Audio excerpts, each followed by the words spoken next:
Je braucht ne harten Präsenam, denn wer kann unseren Gott abhöhlen?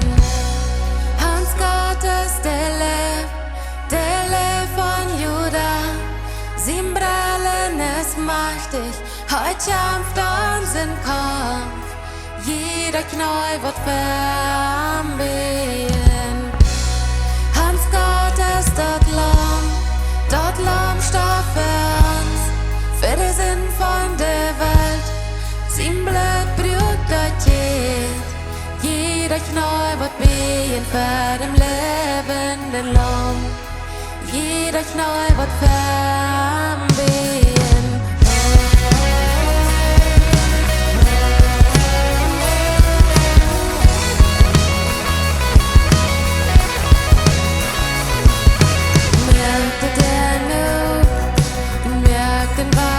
Für uns kommt. Der Gott, der uns erlöst, es hierhin merkt Gefangene frei, denn wer kann unseren Gott abhöhlen? Hans Gott ist der Leew von Juda, sein Brallen ist mächtig, heut kämpft unseren Kampf. Jeder Knäuel wird verambien.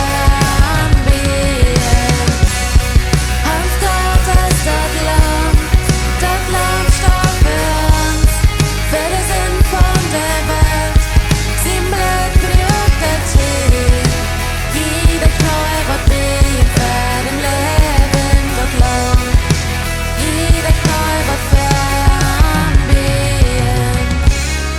Denn wer kann unseren Gott abhöhlen? Wer kann unseren Gott abhöhlen? Wer kann unseren Gott abhöhlen? Wer kann unseren Gott abhöhlen?